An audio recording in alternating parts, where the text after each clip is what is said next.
জাতীয় যে মেরিট লিস্টটা হয় সেটা হচ্ছে আপনার রিটেনের মার্ক অনুযায়ী।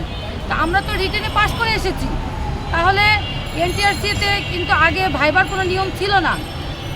এনটিআরসিতে 60,000 জাল সনদ আছে, যার কারণে এই জাল সনদ শিক্ষক যাতে এনটিআরসিতে না ঢোকে, এই কারণে যার সনদ সে উপস্থিত ঠিক কিনা সেই জন্য ভাইবার নিয়মটা চালু করা হয়েছে। কিন্তু এখানে ভাইবার কোনো নাম্বার জাতীয় সনদ যেটা আমাদের প্রকাশ করেছে ওটাতে কোনো মার্কই যোগ হয়নি।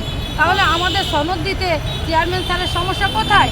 স্যার যে বিজ্ঞপ্তি দিয়েছে সেখানে পদসংখ্যা হচ্ছে 1,08,22টি, সেখানে আমরা মাত্র ভাইবার অংশগ্রহণ করেছে 83,000। তাহলে স্যার 60,000কে সনদ দিচ্ছে, আমাদেরকে কেন দিচ্ছে না? আমাদের সাথে কেন এই বৈষম্য?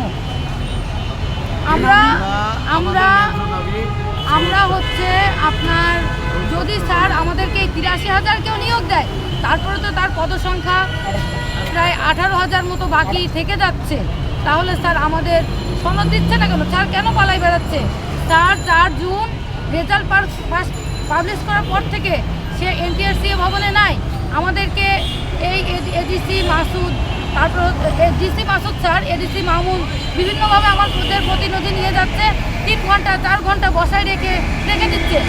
চেয়ারম্যান স্যার তো নাই এবং তার কোনো প্রতিনিধি বা কেউ কথা বলছে না। আমরা শিক্ষা মন্ত্রণালয়, প্রধান উপদেষ্টা সবার কাছে স্মারকলিপি দিয়েছি। বাংলাদেশ যে বৈষম্য দূর করার জন্য আমরা যে ভাই বোনরা জীবন দিলাম, যে আবু সাঈদ যে শহীদ হয়েছেন, সেই আবু সাঈদ ভাই আমাদের সাথে রিটেন পাস করেছিল। তাহলে সেই বৈষম্যই যদি আমাদের ভিতরে থেকে যায়, তাহলে আমরা কিভাবে বৈষম্যহীন দেশ গড়ব? প্রধান উপদেষ্টা স্যার একজন সৎ মানুষ, তিনি একজন শিক্ষক। আমরা 22 তারিখে প্রেস ক্লাবে আন্দোলন করেছিলাম, সেখানে আমরা শান্তিপূর্ণভাবেই বসেছিলাম। বাট জল কামান, tear shell, grenade, sound grenade এবং হচ্ছে আপনার লাঠিচার্জ সব কিন্তুই হয়েছে। পুরুষ যে পুলিশ ছিলেন আমাদের মেয়েদেরকে লাঠি দিয়ে ধাক্কা দিয়ে পর্যন্ত ফেলে দিচ্ছে।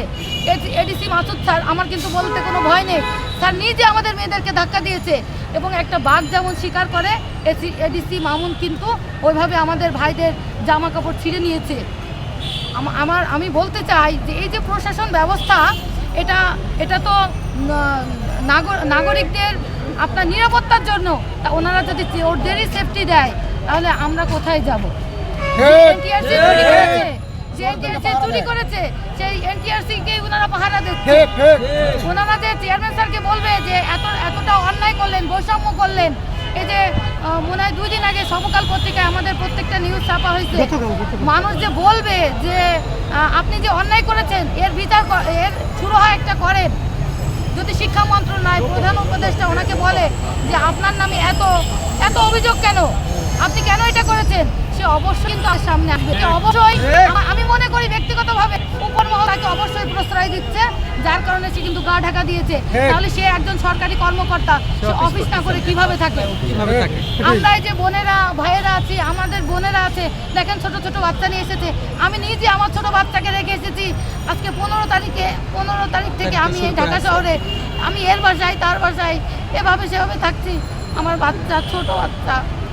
আমরা কিন্তু বারবার প্রধান উপদেষ্টা স্যারকে বলেছি আমাদের ঘরে ফেরার ব্যবস্থা করুন। তারাও তো কোনো মায়ের সন্তান। আমাদের আহাজারি আসলে দেখার মতো কেউ নেই।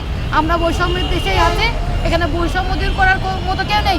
এনসিপির যে ভাইরা আছে, নেতারা ভাইরা আছে, ছাত্র উপদেষ্টা, তারা তো ছাত্র প্রতিনিধি, তাদেরকে আসা উচিত ছিল না আমাদের এখানে?